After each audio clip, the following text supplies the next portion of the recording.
Oke teman-teman trader, di video kali ini kita akan membahas perbandingan dampak berita dan data ekonomi terhadap investasi, terhadap menguat atau melemahnya mata uang ataupun terhadap harga komoditi.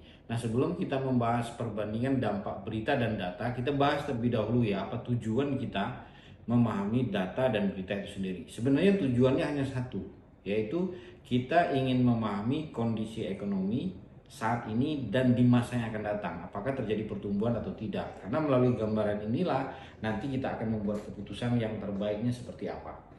Sekarang kita bahas secara lebih detail ya. Ketika kita membaca data ekonomi itu hanya menginformasikan kondisi ekonomi saat ini dan di masa yang akan datang.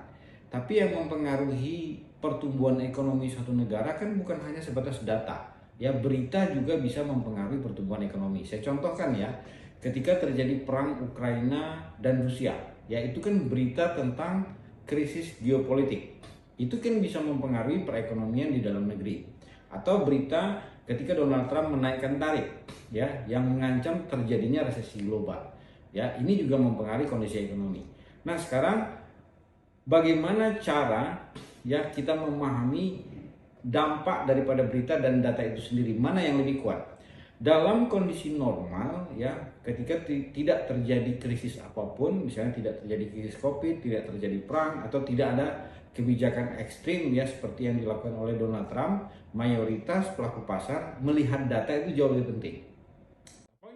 Tapi dibalik ya, ketika ya ada ancaman yang bisa mempengaruhi kondisi ekonomi global seperti yang dilakukan oleh Donald Trump, maka dampak daripada berita itu lebih besar dibandingkan data ekonomi. Ya, jadi teman-teman harus paham ya bagaimana cara mempersepsi berita dan data ya sebelum melakukan transaksi.